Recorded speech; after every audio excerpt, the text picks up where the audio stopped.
Então, para continuar, pessoal, o assunto de decomposição, eu vou finalizar esse tema, né, dessa aula, falando um pouquinho mais para vocês como que a gente mede, né, decomposição em ecossistemas terrestres e aquáticos e qual que é o papel, né, das mudanças climáticas globais e desses impactos, né, do uso da terra, essas mudanças no uso da terra, como que eles têm a capacidade de impactar esse processo, então, da decomposição. Como eu falei na última aula, deixa eu só mudar isso aqui. Como eu mostrei para vocês na última aula, né, eu espero que tenha ficado claro que a gente tem influência de fatores físico-químicos, né, como por exemplo o pH do solo, textura do solo, influência da atmosfera, né, então temperatura, precipitação, umidade, o tipo e diversidade de espécies de plantas, né, que a gente tem num determinado ambiente, as próprias características, né, dessa rapeleira, tudo isso vai influenciar na taxa de degradação dessa serrapilheira, além, claro, né, da importância daqueles componentes do solo, dos organismos macro, meso e microfauna que estão presentes no solo, principalmente em termos, né, de bactérias, fungos e a macrofauna, como eu mostrei para vocês, como que eles vão ter uma importância essencial, né, nessa ciclagem de nutrientes, do carbono e dos nutrientes, e como que isso vai influenciar, então, esses determinados ecossistemas. E eu mostrei para vocês também, gente, que isso, né, vai ser essencial para que a gente possa entender esses ciclos, né, de nutrientes que acontecem e como que isso de fato retorna para as plantas. Então a gente tem na atmosfera, né, nitrogênio e carbono. Como vocês viram, o nitrogênio que é atmosférico, ele não é, né, prontamente disponível de absorção aí por essas plantas. Então precisa passar, né, por uma série de processos aí que envolvem, né, as bactérias nitrificantes, desnitrificantes, e a gente sabe, né, que isso tudo vai ter influência tanto dos fatores atmosféricos quanto dos fatores aí que estão presentes nesses ecossistemas. Então as plantas, né, através de vários processos aí, garantem o retorno desse CO2 e a absorção desse CO2, mas o que nos interessa, né, que é essa perda de folhas aqui, que vai influenciar diretamente, né, na formação e decomposição do líter, ó, ela tem todo um caminho aqui em termos de nitrogênio, por exemplo, para que isso possa retornar para o solo e possa, né, de novo chegar lá nessas plantas, tá? Então eu espero que eu tenha mostrado naquela última aula para vocês, né, como que a gente tem influência do habitat, do clima, da comunidade de decompositores, da própria comunidade das plantas e das interações, né, entre os diversos organismos, para que a gente possa preencher, né, essas caixinhas aqui que são relativamente simples, mas que influenciam, ó, como que esses nutrientes vão estar disponíveis de novo no solo. E esse trabalho aqui é uma meta-análise bem recente, ela saiu aí em 2019, na Journal of Ecology, mostrando exatamente como que essas diferentes interações com o que está acima do solo e com o que está abaixo do solo permite a gente entender, então, esse processo, né, da decomposição. Então, eles avaliaram, né, como que, por exemplo, a herbivoria, então tem diversos insetos aqui, como que a organização da comunidade do solo, tá, vai ter influência nesses uptakes que a gente observa aqui de nutrientes pelas plantas e nessa retroalimentação que a gente observa aqui no solo, tá? Levando em consideração os grupos funcionais, a localização, né, e como é que eles interagem aí com essas plantas, tá? Então um trabalho bem interessante aí, né, bem recente aí, mostrando como que a gente precisa de avaliar as interações, pessoal, para poder entender esse processo de decomposição, né? Como eu falei para vocês naquela primeira aula, a ideia desse bloco é mostrar para vocês um pouquinho do papel das espécies, né, nessas funções e nesses processos ecossistêmicos. Então realmente não dá para a gente ignorar, né, tanto a presença quanto a importância dessas outras espécies que não somente os decompositores, né, para a gente entender esse processo aí da decomposição. Então, como que a gente mede decomposição, né? Como é que a gente pode, através dessas técnicas, avaliar, por exemplo, as fontes de variação, o papel das espécies, né, nessas fontes de variação da decomposição, em termos de tempo, né, de velocidade, de qualidade dessa decomposição, e como que a gente pode, né, entender alguns dos impactos do uso da terra e de mudanças climáticas globais nesse serviço ecossistêmico para, por exemplo, pensar em mitigar, né, alguns desses impactos aí. Então, quando a gente avalia, pessoal, esses processos que ocorrem nos ecossistemas, isso permite a gente inferir como que eles estão funcionando, qual que é o papel das espécies, né, desses organismos aí nos ecossistemas, o resultado dos eventos passados para a gente poder prever um pouquinho, né, as consequências de eventos futuros aí nesses processos ecossistêmicos. Tem uma série de técnicas para a gente avaliar esses processos ecológicos nos ecossistemas. Imagino que o professor José Fernandes já tenha passado alguns para vocês. Eu vou falar aqui mais, né, dos mais associados a essa parte aqui da decomposição. Então, no ambiente aquático, né, tem algumas formas de fazer isso, como, por exemplo, a avaliação do perifíton, né, ou a produção de biofilme, que é aquela pequena camada aí, né, que está sobre as rochas, onde a gente consegue perceber, né, essas mudanças nos nutrientes associados a esses micro-organismos. Uma outra metodologia é a taxa de retenção de folhas em riachos, como eu falei na aula anterior, né, muito da decomposição e ciclagem de nutrientes vem de material alóctone, né? Então das folhas aí caídas ou essa queda de folhas, né? Que faz parte aí desses riachos. É claro que faz diferença a velocidade, a vazão, né, o formato aí desses riachos, quem são as espécies que compõem, né, essa mata ciliar, quem são os organismos que estão presentes, né, as diversas guildas de organismos que fazem esse processo da decomposição. A gente pode avaliar o ciclo de vida dos organismos, né, então a gente tem vários organismos associados a esse ambiente terrestre aquático, né, então as efêmeras, as odonatas, vários desses organismos aí que têm um papel essencial na decomposição, e a gente pode medir a produtividade, né, no ambiente terrestre ou no ambiente aquático, que seria o retorno, então, desses nutrientes aí para essas espécies de planta. Particularmente para a serrapilheira, a gente tem alguns métodos, né, que a gente consegue usar para avaliar esse processo da decomposição, então vou passar alguns aqui rapidamente para vocês. Duas formas, né, de fazer isso é observar o acúmulo da serrapilheira, ou seja, medir de fato, né, e pesar essa camada formada aí de matéria orgânica morta. Lembrando que está em diferentes estágios de decomposição, então muitas vezes a gente consegue perceber diferenças na altura da serrapilheira, né? Falei para vocês que tem todo o impacto, né, do clima, do habitat, né, na formação dessa serrapilheira e na decomposição, mas a gente consegue observar isso como fonte de variação. E um outro método é verificar as taxas de decomposição, ou seja, ao longo do tempo, né, como que a gente tem essa perda de matéria orgânica por aqueles três processos que eu falei para vocês, né? Então, começando lá com a lixiviação, depois a gente tem a fragmentação, a colonização desses micro-organismos e finalmente então a absorção aí desses nutrientes pelo solo. Então, para medir, por exemplo, a quantidade de serrapilheira acumulada, uma das técnicas bem simples é usar, né, um quadrado aqui, um retângulo de área conhecida, onde toda a serrapilheira dentro dessa área é recolhida, isso é replicado várias vezes no habitat. Depois essa serrapilheira é examinada, é pesada, é separada, né, em quantidade de folhas, de gravetos, né, frutos, sementes, material animal em decomposição, e aí a gente consegue ter uma noção, né, da quantidade aí de biomassa que vai ser retornada para o solo, né, em diferentes ecossistemas. Uma outra forma são os coletores de serrapilheira, né? Então esses coletores eles coletam, né, a serrapilheira antes mesmo que ela chegue ao solo. Então a gente tem a deposição normalmente aqui nesses grandes cilindros, né, que permitem o acúmulo. Como não sei se dá para vocês verem aqui, mas isso aqui é um cano, né, de volume conhecido aí fechado. Então quando a serrapilheira enche a gente sabe, né, o volume que está ali dentro, tá? Então são duas técnicas bem simples aí para fazer essa avaliação.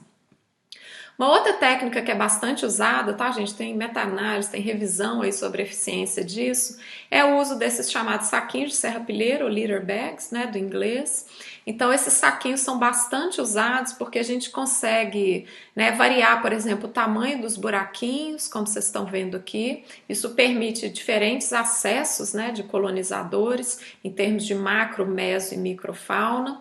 A gente consegue variar as espécies que estão presentes, né? Naquela primeira aula eu falei para vocês da importância da diversidade de plantas no processo da decomposição, aquele processo que a gente chama de home field advantage, que seriam aquelas plantas então que têm uma vantagem, né, na aceleração do processo da decomposição.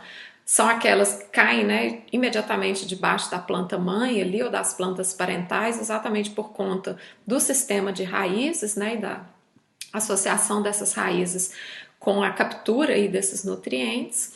Então a gente sabe que, por exemplo, com esses saquinhos, né, de forma bastante simples aí, a gente consegue saber o peso que está sendo adicionado. Então, ao longo do tempo, essa perda de peso dá para a gente uma ideia da decomposição.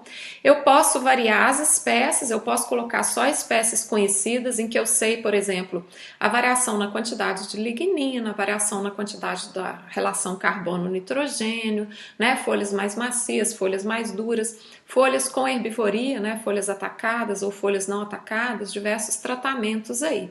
Tá? E a gente pode adicionar esses saquinhos, por exemplo, imediatamente abaixo da planta de origem, distante da planta de origem, na borda de um fragmento, em local ensolarado, em local com, por exemplo, presença de vento, né? Então a gente pode variar esses tratamentos e variar os fatores aí, manipular isso, né, de forma a entender melhor esse processo da decomposição. Então isso, gente, é uma técnica bastante usada, tá? Bastante conhecida, e tem alguns trabalhos aí registrando, né, mostrando a eficiência aí dessa metodologia, tá?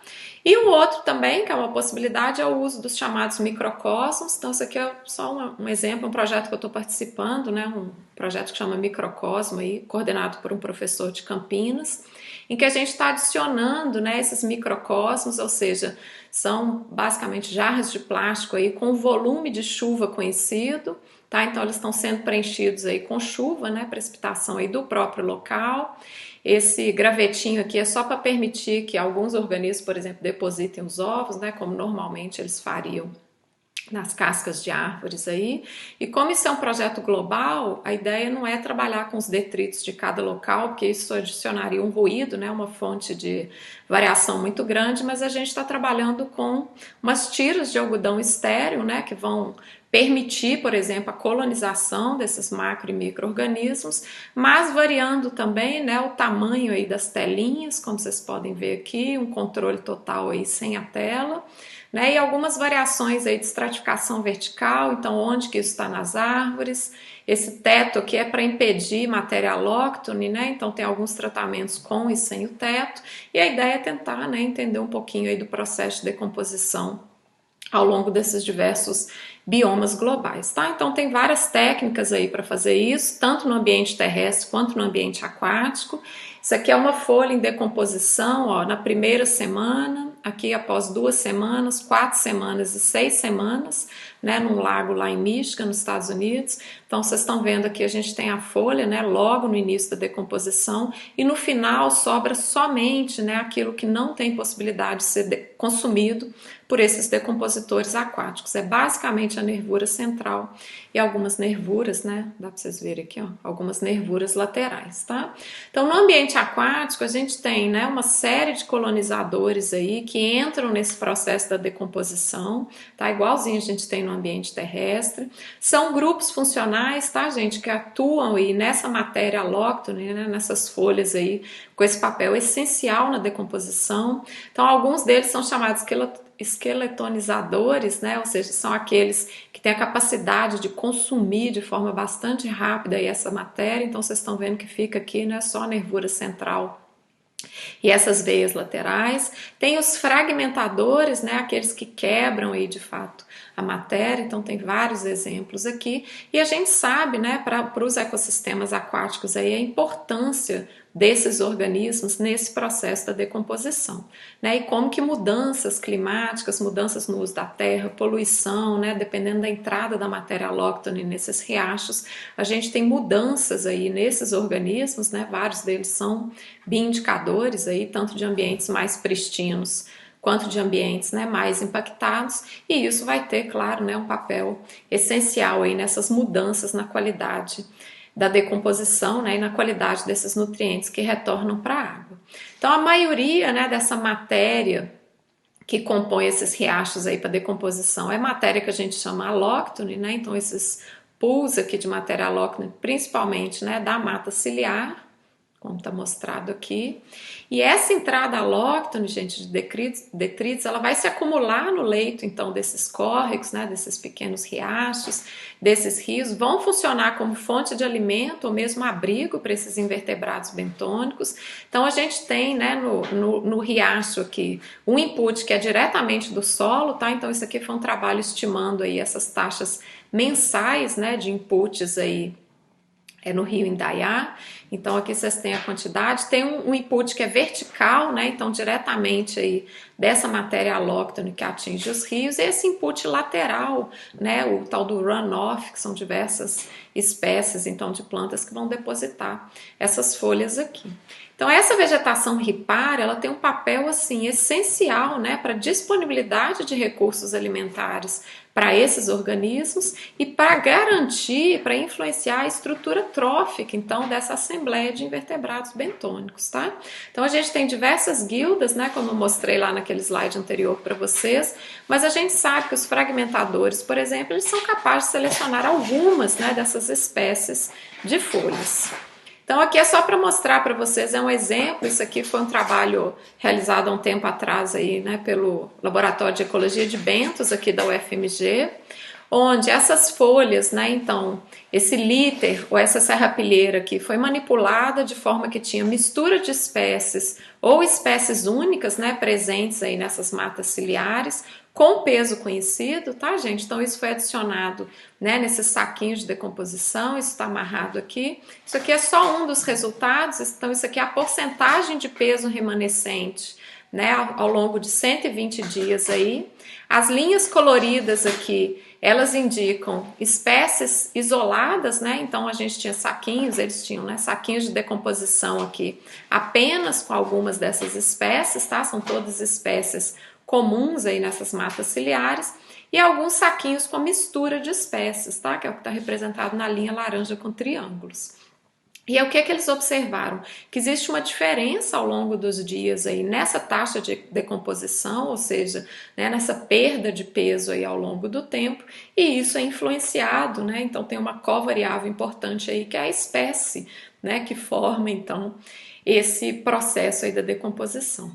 Por que é tão importante a gente estudar isso, né? Parece relativamente trivial ou simples aí, mas dá uma ideia pra gente, pessoal, que mudanças na mata ciliar, né, ou mudanças, por exemplo, nesse input de material alóctone, vai ter um efeito assim crucial no processo de decomposição e no retorno, né, desses nutrientes aí para esses riachos. Como é que a gente mede isso, né? Então, nessa figura anterior aqui, ó, vocês viram que a gente tem peso remanescente ao longo do tempo. Então, uma forma de fazer isso é calcular os chamados coeficientes de decomposição.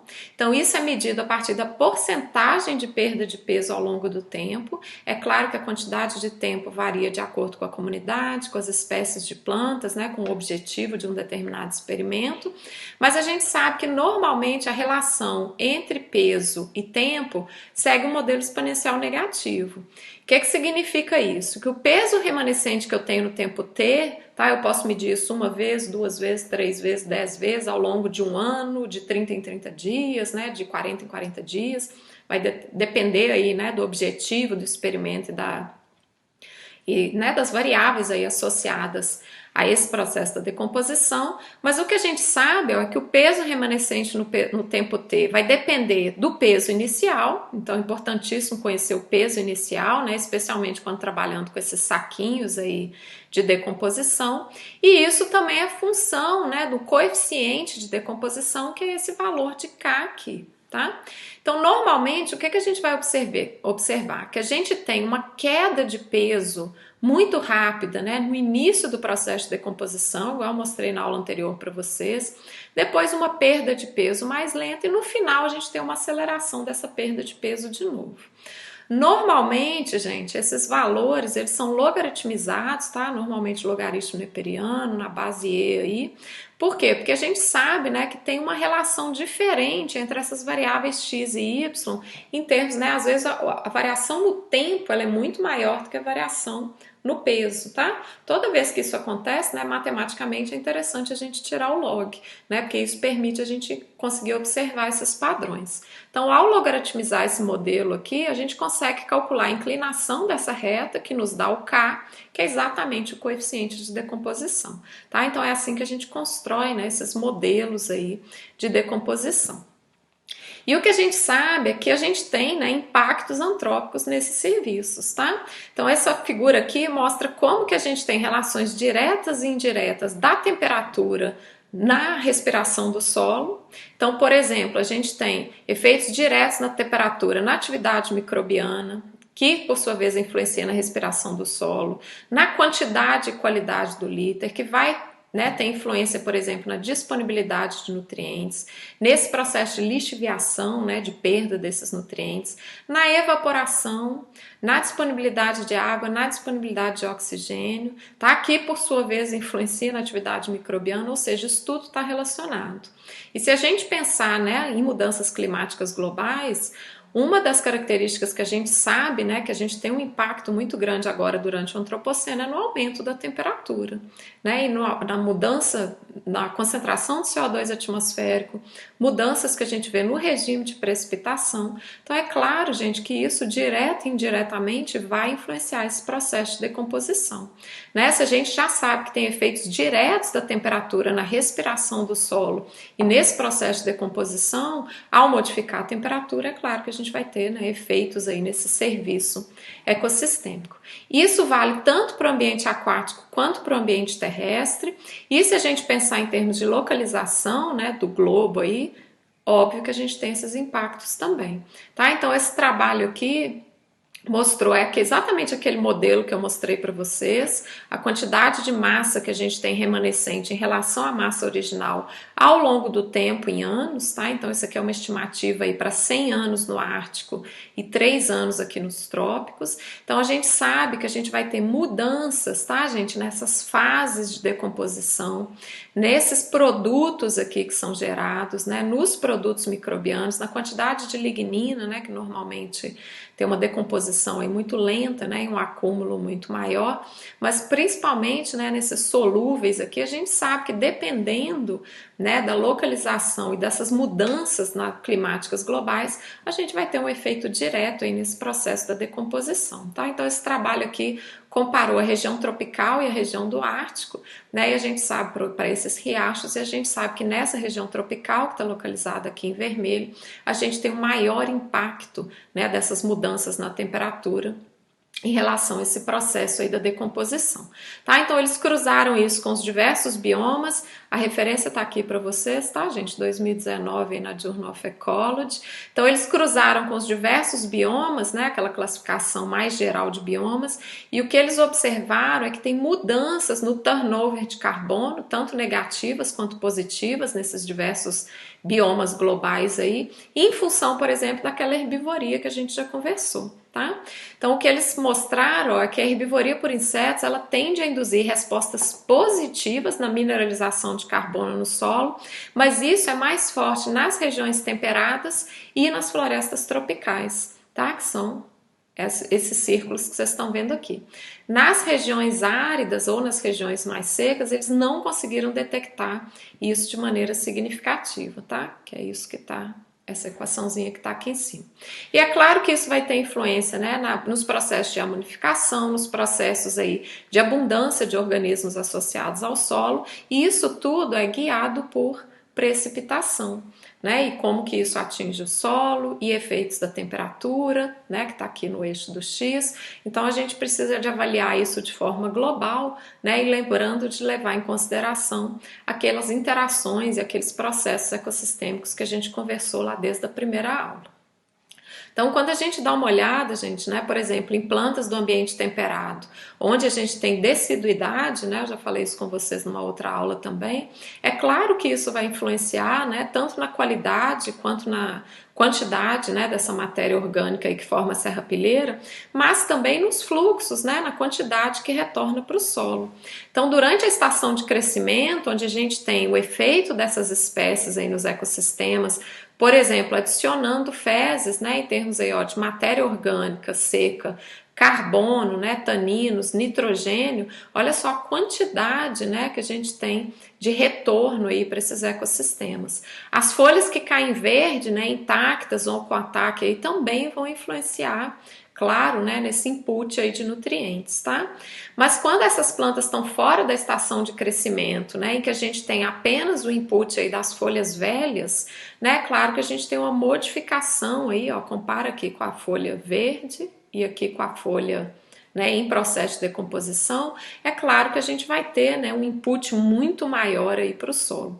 Mas o que a gente tem percebido? Mudanças, né, na temperatura, mudanças no regime de precipitação, na quantidade de CO2 na atmosfera, eles têm mudado esses sistemas aqui, né? Então a gente tem alterações fenológicas na fenologia aí dessas espécies de planta que com certeza vão ter um impacto, né, absurdo aí nessa quantidade de nutriente que retorna para o solo, tá? Então é essencial a gente entender, né, como que essas pequenas mudanças aí na temperatura, mas que causam, por exemplo, assincronias, né, nessas fases fenológicas, assincronias entre herbívoros, né, e plantas hospedeiras, entre decompositores do solo, mudanças na qualidade do líter, né, por conta de mudanças aí na herbivoria, é claro que isso vai influenciar, né, diretamente esse processo da decomposição.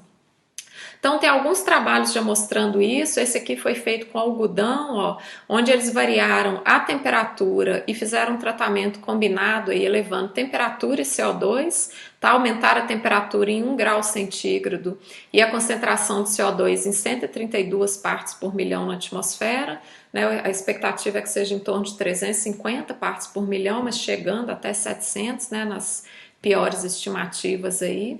Então isso aqui é só para lembrar vocês, né? O Zé já deve ter falado bastante para vocês o que a gente tem visto nos últimos anos, né? Então um aumento aí, né, na concentração de CO2 e uma variação na temperatura, né, mas com um aumento em relação às décadas anteriores, e é claro, né, que isso vai influenciar então esses componentes ou essas características do solo via esse processo aí de decomposição.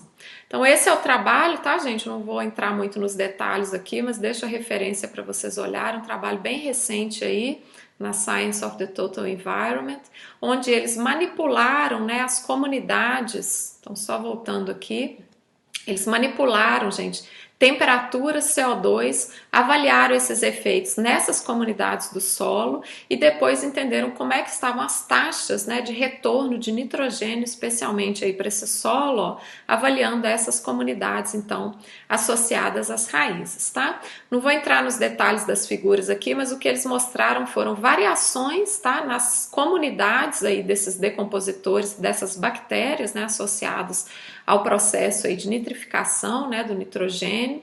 Tinha diferenças nessas comunidades de acordo com esses tratamentos, né, então formando grupos bem compactos aí.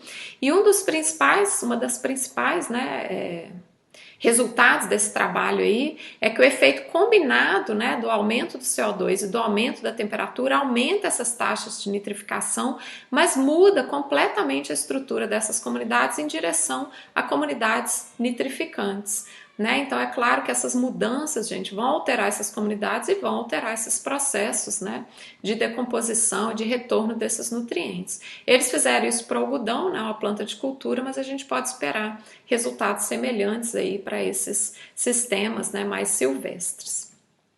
E por que a gente preocupa tanto, né, com esses impactos antrópicos aí nesses serviços ecossistêmicos? Porque a gente sabe que as espécies têm um papel definitivo no funcionamento dos ecossistemas, né? Então vocês vão ter uma aula só para isso, tá, pessoal? Mas assim, a gente sabe, né, que existe uma relação entre biodiversidade e funcionamento de ecossistemas, que é uma sigla que a gente usa do inglês aí que chama BEF, tá? Como eu mostrei para vocês, normalmente esse processo da decomposição, ou seja, né, essa perda de massa ou a quantidade de massa que sobrou ao longo do tempo, segue aquele modelo exponencial negativo, ou seja, O que sobrou, né, a massa remanescente no tempo t, ela é dependente da massa inicial e desse coeficiente de decomposição. Joia? Só que se a gente pensar nas espécies que compõem, né, pensa lá aquele saquinho de decomposição ou pensa numa camada de serrapilheira. Claro que as espécies que compõem, né, essas comunidades aí que vão ser decompostas, obviamente, gente, elas têm um papel essencial nessa relação, né, entre perda de biomassa aí ao longo do tempo. Então, essa linhazinha pontilhada aqui é o que a gente espera, né, em situações normais, vamos dizer assim, do processo de decomposição. Tá? Então, à medida que passa o tempo, no início isso é bastante rápido, depois a gente tem, né, uma estabilização nesse processo, lá no finalzinho é mais rápido de novo, tá? Ao longo do tempo. Se eu tenho uma combinação de espécies, estou usando um modelo simples aqui, onde eu tenho só duas espécies A e B. Se eu tenho uma combinação de espécies que tem um efeito antagonístico, ou seja, a presença de uma influencia negativamente na presença da outra, a gente vai ter um efeito antagonístico na decomposição no sentido de desacelerar essa decomposição. Ou seja, vocês estão vendo que a linha vermelha aqui, ó, do efeito antagonístico, ela está acima da linha pontilhada. Em alguns casos, gente, a combinação de espécies, ela traz um efeito que a gente chama de sinergístico. O que significa isso? Que as duas juntas têm um efeito na decomposição, que a gente chama de sinérgico, que seria um efeito de acelerar essa decomposição mais do que cada uma das espécies separadamente, tá? Então, vocês estão vendo, ó, que a gente tem, né, uma curva aqui, ó, que está abaixo dessa curva esperada, um pouco acima da espécie B, mas bastante abaixo aqui da espécie A, tá? Ou seja, se a gente conseguir entender como que essas espécies juntas ou separadamente e esses efeitos sinérgicos e antagonísticos influenciam o processo de decomposição, a gente consegue prever, por exemplo, qual que é o papel da biodiversidade nesse processo, né, de funcionamento dos ecossistemas. E como que a perda de uma espécie ou outra, ou seja, a remoção de uma espécie ou outra, vai influenciar esse processo da decomposição. Então, se a gente tem um shift na comunidade, por exemplo, para espécies do tipo B, né, e que tem um efeito antagonístico com a espécie A, provavelmente a gente vai ter uma desaceleração nesse processo da decomposição e isso vai cascatear, né, para todos esses componentes dos ecossistemas, tá? E o que a gente tem visto é que existem, né, já mudanças documentadas por exemplo, na migração de espécies, né? Então plantas, por exemplo, que não chegavam a uma determinada região porque ela era fria, com o aquecimento global a gente tem visto mudanças, né, nessa faixa da distribuição. Então espécies que nunca estiveram em contato antes, a gente hoje tem a possibilidade de estar em contato, né? Então a gente precisa entender esses efeitos aqui dessas espécies para entender esses eventos, né, que podem ocorrer e ter efeito aí nesse processo da decomposição. Então esse trabalho aqui, né, mostrou de forma bem legal também quais são as consequências, tá, da perda de biodiversidade para essa decomposição dessa rapilheira ao longo, né, de diferentes biomas aí. Isso foi feito lindamente, gente, com experimentos de campo em 5 biomas, cobrindo um grau latitudinal absurdo aí, desde o ambiente terrestre e aquático, do subártico até os trópicos, tá? E o que eles observaram, o principal resultado desse trabalho, conclusão, né, é que a redução da diversidade funcional dos decompositores e dos tipos de serrapilheira, em termos de diversidade de planta, desacelera a ciclagem de carbono e nitrogênio globalmente, tá? Então, independente dessas particularidades, né, de efeitos aditivos, sinérgicos ou negativos, antagonísticos entre as espécies, o que esse trabalho aqui mostra é que globalmente a gente tem uma desaceleração desse processo da decomposição. Então esse trabalho está na Nature, também não vou entrar muito nos detalhes aqui dos resultados, gente, mas como eu falei para vocês, né, ao longo de diversos biomas globais aí, e levando em consideração, né, regiões aí subtropicais, boreais, temperadas, tropicais, tanto no ambiente aquático quanto no terrestre, eles conseguiram variar o acesso da comunidade de decompositores a esse material em decomposição. Então essa figura aqui de cima mostra apenas, né, a comunidade de tamanho médio, isso aqui é a comunidade completa, tá? A figura de baixo. O que eles conseguiram mostrar com esse trabalho? Que em média a perda de carbono, né, por esse material em decomposição, quando apenas a comunidade de tamanho médio de decompositores está acessível, é em torno de 2%, tanto para carbono quanto para nitrogênio. Quando a gente vai para uma comunidade completa, ou seja, todo mundo teve acesso a essa serrapilheira, a gente tem um aumento para 11% de carbono e nitrogênio. E isso parece trivial, gente, mas pensa em termos, né, de gigatoneladas aí de matéria, né, que entra aí nesses ecossistemas, tá? Ou seja, a moral da história é manter a comunidade completa, tá, gente? Nesses diversos biomas aí, tanto no ambiente aquático quanto terrestre, tem um papel primordial na aceleração dessas taxas, né, de decomposição. E eles variaram, né, fizeram isso para plantas que fixam nitrogênio, para espécies que eles sabiam que tinha uma taxa de decomposição bastante rápida, né, ao longo aí desses biomas, e os resultados se sustentam, tá? Então, essencial, né, que a gente possa manter. E isso foi ainda mais importante para as florestas temperadas, né, que é essa barra mais alta que vocês estão vendo aqui, tanto no ambiente aquático quanto no ambiente terrestre, né? Então, vale a pena a gente pensar nesses sistemas aí, no papel, né, da biodiversidade para manter a integridade aí desses ecossistemas. O mesmo vale para o ambiente aquático, tá, gente? Então, tem vários trabalhos saindo, ó, esse aqui é de 2020, né, mostrando aí morte e decomposição nesses ecossistemas aquáticos. Lembrando que a maioria, né, matéria alóctone, orgânica aí, ou muitas vezes vindas de atividades antropogênicas, né, que vai entrar aí nesses ecossistemas. Então a gente tem um papel essencial aí desses micro-organismos, desses invertebrados, né, para que a gente tenha esses processos de ciclagem aí, né, e que por sua vez vão influenciar não só o ambiente aquático, mas esse entorno, né, esse ecótone que a gente está observando aqui, ciclo da água, né, ciclo do nitrogênio, do fósforo e do carbono.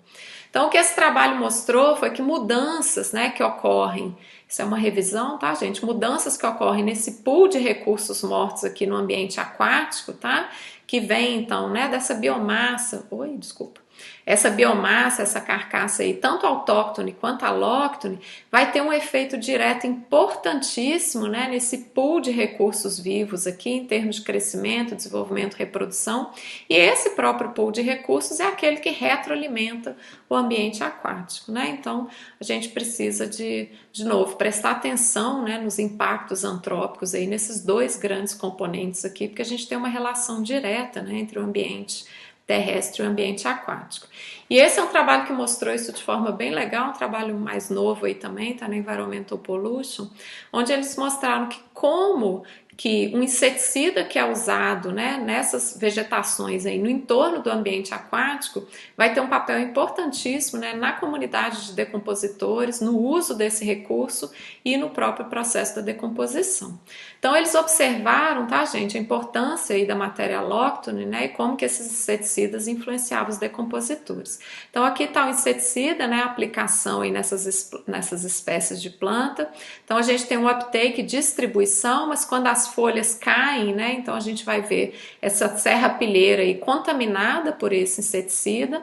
No caso desse inseticida, gente, ele é facilmente tratado, né, com UV aí, então com radiação ultravioleta, ou com a própria lavagem, né, então que é esse leaching que eles chamam aqui. Tá? Então eles fizeram um experimento usando esses anfípodas em laboratório, onde eles pegaram essas folhas contaminadas, removeram discos de tamanho conhecido e aplicaram 3 tratamentos, tá? Então o leaching aqui as folhas foram lavadas, aqui é o controle, né, sem tratamento nenhum, e aqui as folhas foram lavadas, mais expostas à radiação ultravioleta.